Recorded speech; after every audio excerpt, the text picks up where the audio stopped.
প্রথমত কথা হলো যে মিথ্যে কথা কুফরি না, কবিরা গুনাহ। আপনি যে কথাটা বলেছেন যে ওইটা ভুল। কুফরি আলাদা। কুফরি হলো যে ইসলামকে মানে না মানা, ইসলামের কোন অনুশাসনকে না মানা, কিন্তু কোন নিষিদ্ধ কাজ করা, এটা কবিরা গুনাহ। কবিরা গুনাহ মানে সবচেয়ে বড় কবিরা গুনাহ হলো শিরিক করা, সবচেয়ে বড় কবিরা। দ্বিতীয় হলো পিতামাতার অবাধ্য হওয়া, দ্বিতীয়। তৃতীয় হলো জাদু।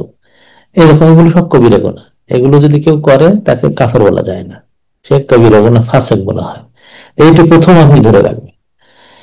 দ্বিতীয়ত হলো যে কবিরা গুনাহ কেউ করেছে এবং সেইটাকে মানে সংশোধন করার জন্য গীবত করাটা আরো বড় কবিরা গুনাহ। গীবত করাটা হলো আসাধ্য মিনাজ জিনা, মানে জিনার চেয়ে আরো মারাত্মক। তো আমরা এটা করে থাকি মানে বড় বড় ভালো ভালো পরিবারে। এই দেখছিস আমাদের ছোট ভাইটা একেবারে সুদের মধ্যে চলে গেল রে, হ্যাঁ, ওকে বলা দরকার, বলা দরকার। এই যে কথাগুলো বলতেছেন মজা করে করে না, অথবা খুব আনন্দ ইয়ে করে আল্লাহর দিকে তাকাইয়ে খুব তাকওয়ার ইয়ে করার জন্য, ওটা কবিরা গুনাহ করছেন। এবং ওই কবিরা গুনাহটা বলা হয় আসাধ্য মিনাজ জিনা, ব্যভিচার করার চেয়ে খারাপ গীবত করাটা। এটা করা যাবে না।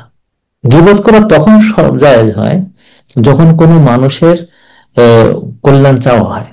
যেমন ধরেন স্বামী স্ত্রীর মধ্যে গন্ডগোল বেঁধে গেছে, তো সেখানে যে একটু গীবত করা, যে তোমার জামার এই এই জিনিসগুলো খুবই খারাপ, আমি এটা পছন্দ করি না। বউ তখন মনে করলো যে এই লোকটা তো আমার এ, তবে তার মনটা, আহারে মিথ্যে কথা বলছে।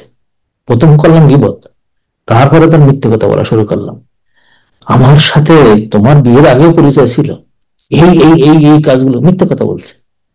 বউটা আবার আনন্দিত হলো, স্বামীর কাছে গিয়ে, আরে তোর বউ এরকম এত এক রোখা, আহারে বিপদ হয়ে যাচ্ছে।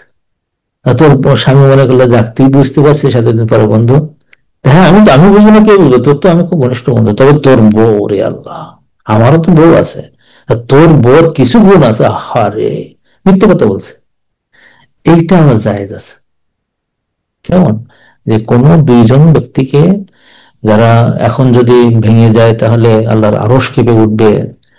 দুই স্বামী স্ত্রীর মধ্যে, দুইজন দুই গ্রুপের গন্ডগোলের মধ্যে, এই সমস্ত জায়গাগুলোতে, এইসব ক্ষেত্রগুলোতে কিছু কিছু জায়েজ আছে। আল্লাহ তাআলা ওটা ওদেরকেই দিয়ে দেন যারা ইসলাহ করে। কিন্তু ইসলাহ করে না, মানুষের সাথে গল্প করে বেড়াতে, এগুলো সব মারাত্মক গুনাহ। আর হলো কি, আল মুমিনু মিরআতুল মুমিনি, আল মুমিনু মিরআতুল মুমিনি।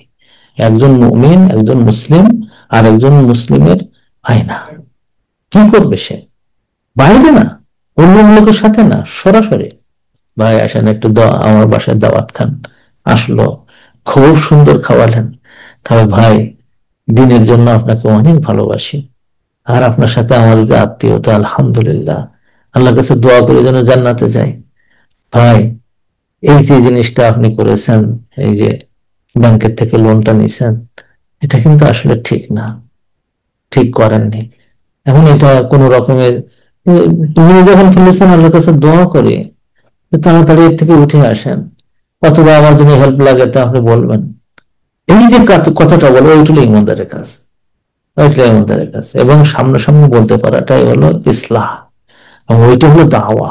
আর ওইটা হলো এমন যে আপনার প্রত্যেকটা কথা আল্লাহ তাআলা ডবল, ত্রিডবল, 10 10 গুণ আপনার সওয়াব বাড়াই দিচ্ছে ওই একটা কথা। ওইটা হলো ইমানদারদের কাজ ছিল আগে, এখন ওইগুলো নাই। এখন সামনাসামনি বললে আরো অনেক সময় ঝামেলা বেঁধে যায়, কিন্তু বলতে পারাটাই হলো ইমানদারের কাজ, পিছনে বলাটা হলো গীবতের কাজ। আল্লাহ আমাদেরকে বাঁচান। আপনি যে কথাটা বলেছেন, এটা আমরা সবাই প্রায় এর মধ্যে যুক্ত হয়ে পড়েছি। আল্লাহ যেন এখান থেকে আমাদের বাঁচান। আপনার প্রশ্নটা অনেকের দরজা খুলে দিয়েছে, আলহামদুলিল্লাহ। আল্লাহ তাআলা যেন আমাদের এই বড় ফিতনা থেকে, বড় বিপদ থেকে বাঁচাই দেন।